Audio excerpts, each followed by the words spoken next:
Serial देखा, काबली block, उसके writer Zafar Meraj.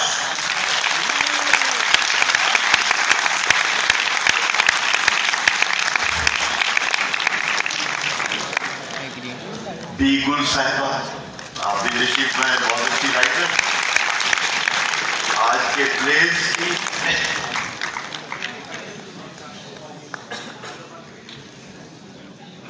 तो मुझसे कोई रह तो नहीं गया। हाँ, सरमत सुल्तान कोसट,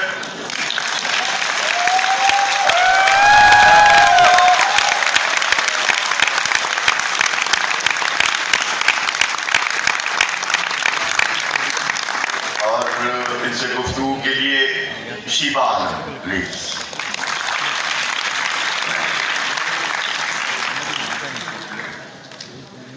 मुझे भी कहा गया है कि मैं इसका हिस्सा बनूं। गुफ्तगू मैं नहीं करूंगा, सिर्फ मैं मदद करूंगा।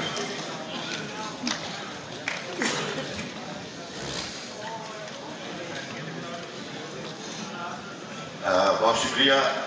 हमेशा की तरह हमारा आखिरी सेशन इसी तरह आप लोगों की दिलचस्पी का बायस रहा है, और हर साल की तरह हम अपना आखिरी सेशन शो बिजनेस के हवाले से, फिल्म के हवाले से, म्यूजिक के हवाले से या ड्रामे के हवाले से करते हैं। और मुझे मालूम है कि आप सब लोग उसके इंतजार में हैं और उस इंतजार में थे।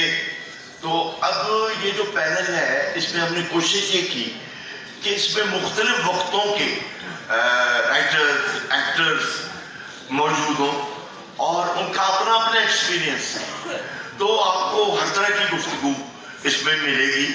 मैं पहले फिरोज सब्जवारी से बात इसलिए करना चाहता हूँ कि एक तो मैं बेतकल्लुफ हूँ, उनसे दोस्त है मेरे, दूसरा उनका एक कदम माजी में है, अगला कदम मुस्तकबिल में है।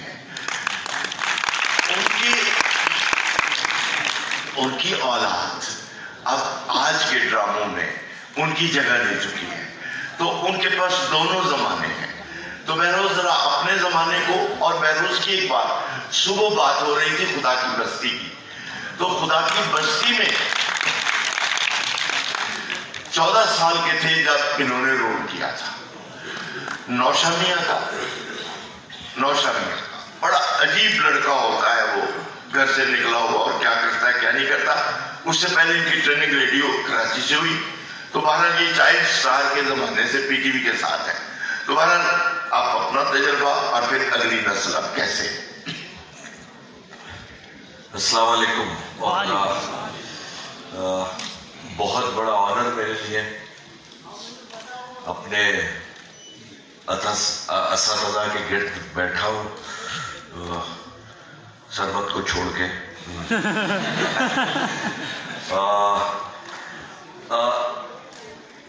मेरा ताल्लुक रहा है पीटीवी से। मैं पीटीवी प्रोडक्ट हूँ और मेरा तो नया इम्तियाज है ये, क्योंकि मेरी मदर इंस्टीट्यूशन पाकिस्तान टेलीविजन है। मैंने पहले टेलीविजन किया, उसके बाद रेडियो किया, फिर थिएटर किया। I started from PTV. उस वक्त जो सिलसिला था जिससे हमने सीखा और जो अब तक हमारी गुत्थी में मौजूद है,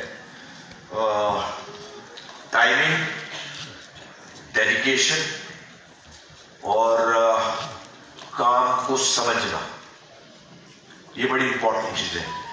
इस वक्त जो मेरे बेटे का सिलसिला है, शहरोज का, वो भी माशाल्लाह काम कर रहा है और भी बच्चे बहुत अच्छे हैं, बहुत अच्छा काम कर रहे हैं, लेकिन उनमें बेसिक जो है वो नहीं है, ये मैं समझता हूं। टाइम की पाबंदी नहीं है, विच इज वेरी इंपॉर्टेंट, और शोहरत ज्यादा चाहिए लोगों को, क्योंकि अगर आप अपने काम से आपको शोहरत मिले तो वो बहुत उसका दवाम होता है, वो बहुत दूर तक चलती है।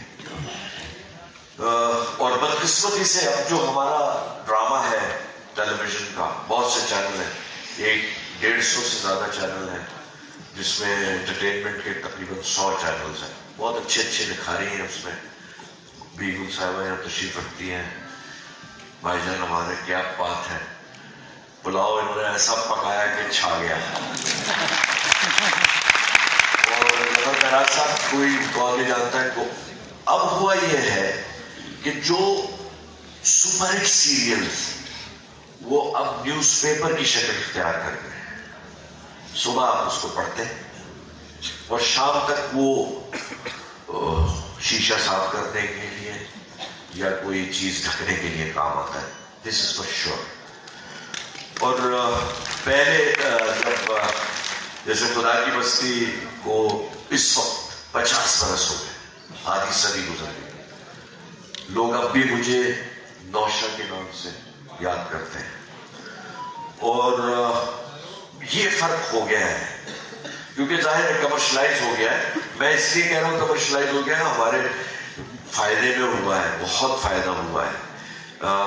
मैंने 29 बरस कार डीलिंग की है, गाड़ियां बेचता था। प्री टीवी में मैं बचपन से था और 2000 से जब से डिफरेंट चैनल्स आए तो मेरे पास अब तक अल्हम्दुलिल्लाह वक्त नहीं है, क्योंकि जो काम थोड़ा बहुत मुझे आता है इन लोगों ने सिखाया है मुझे। तो मैं ये समझता हूं कि इसमें सबसे इम्पोर्टेंट जो है ना, जैसे ये हम लिटरेचर फेस्टिवल है, फैसलाबाद है, मेरे लिए बहुत बड़ा एजाज। असल में हम बेसिक जो बुनियादें हैं वो लूज कर रहे हैं, मैं ये समझता हूं। क्योंकि लिटरेचर का ताल्लुक जो है ना आपके बचपन से, आपके घर से, मैं ये समझता हूं आपके घर से शुरू होता है। आपके माँ बाप आपको तरबियत देते हैं, कैसे बैठना है, बड़ों की इज्जत किस तरह करनी है, कैसे सिखाना है। फिर उस बच्चे में समझ बूझ आती है, उस हवाले से फिर वो पढ़ता है। अब तो पढ़ने का तो सिलसिला ही खत्म हो गया, जैसा कि अभी हम देख रहे थे, इसने हमें फारिग कर दिया। तो फिर भी हमारी रोटी रोजी है, हम अभी भी ये काम कर रहे हैं और हम बहुत फख्र से कह सकते हैं कि ड्रामा, पाकिस्तान का ड्रामा, वो तकरीबन बहुत से जो, अगर आप डायरेक्ट हमारा इंडिया से कंपटीशन है, इंडिया का ड्रामा फेक है मेरे हिसाब से, क्योंकि वो फिल्म बेस है, फैंटेसी है उसमें। जो काबली पुलाव था या हमारे ड्रामे वो रियलिटी बेस है।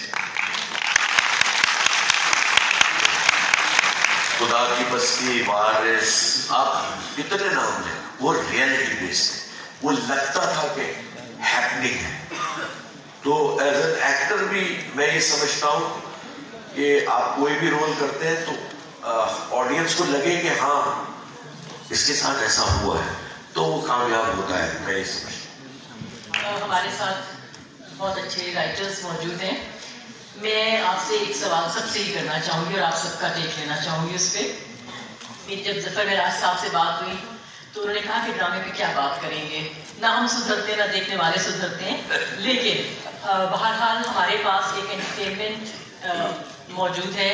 और हमें आप देखिए कि कल से हम जिन मौजूआत पर बात कर रहे हैं, मैं ये जानना चाहती हूँ कि यहाँ पर इस वक्त हॉल में जो लोग बैठे हुए हैं और वो लिटरेचर के हवाले से जितनी बातें सुन रहे हैं या लिटरेचर से हट कर भी बहुत से मौजूआत पर उन्होंने बातें सुनी, आपको लगता है कि ये जो लोग यहाँ पर मौजूद हैं वो किस किस्म का, उनके लिए ड्रामे में क्या इम्कानात जो है उसमें तब्दीली लाई जा सकती है, या ये क्या चीज़ देखना पसंद करेंगे जो हम इतना एजुकेट जब एक लोगों को कर देते हैं तो उनको क्या अच्छा लगता है? इसी में बिल्कुल मैं ऐड करूंगा, दोनों को मिला के जवाब दें कि क्या इन सबकी नुमाइंदगी मौजूद है आज के ड्रामे में? आपने सबसे बात बारी नहीं, मैं सरवत से पूछूंगी। मैं बीगुल की जगह मैं बोल दूंगा। असल में बीगुल ने मुझसे कहा था कि थोड़ा बोलना।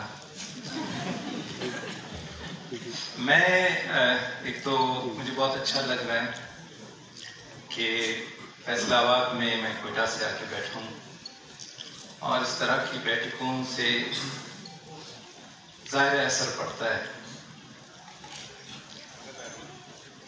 जब ये टाइटल जो हमें आज जिसके बैनर के नीचे हम बैठे हैं कि नए ड्रामे के क्या इम्कानात हैं, तो हमारे एक दोस्त हैं राइटर फसीह बारी खान, उसने लिखा कि ड्रामे के क्या नए अहकामात हैं। तो ड्रामा इम्कानात से ज्यादा अहकामात की नजर है, और फिर मुझे इम्कानात से भी इख्तिलाफ है कि इम्कान का मतलब तो ऐसे बेबसी है, कुछ उम्मीद है, कुछ किसी और की मोहताजी है कि कोई इम्कान है, किसी दरवाजे पे खड़े हैं, किसी चौखट पे कि क्या कब खुलेगा, उसमें से क्या नजर आता है। तो अब आप मुझे अगर ड्रामे का स्टेक होल्डर समझते हैं तो मैं क्या इम्कान पे बात करूं, या आप मुझे स्टेक होल्डर नहीं समझते हैं तो फिर मार्केटिंग वाले को बिठा लेते हैं कि वो इम्कान पे बात करे कि अब आपने क्या करना है। अब मार्केटिंग वाला जो है वो क्या करता है? मार्केटिंग वाला ये करता है कि जितनी मेरी समझ बूझ है वो असल में, लेकिन वो मुझे कैल्शियम का टूथपेस्ट बेचता है। वैसे थर में कुछ स्किन का प्रॉब्लम है तो वो उसको रंग गोरा करने वाली क्रीम बेचता है, इसलिए कि वो थर से जाके बात नहीं करता, वो अपने ऑफिस से बैठ के उसको बेचता है। वो एक थैला उठा के जाता है और एक दुकानदार के पास उसको कन्विंस करता है कि रंग गोरा करने वाली क्रीम है और ऐसा है। तो मार्केटिंग का काम तो ये होता है, और चूंकि ड्रामा मार्केटिंग के ज़रिए असर है तो उससे ऐसा होता है कि जो बंदा जिसने इन मौज़ूआत को या उस असलूब को ड्रामे की जीनत बनाना है, वो न थर में बैठा है, न कोयटा में बैठा है, ना फैसलाबाद में बैठा है, ना इन सारे शहरों में जहाँ से वो वहाँ से ऑर्डर नहीं दे रहा, वो यहाँ से इम्पोज किया गया क्रीम टूथपेस्ट वगैरह लगा रहा है।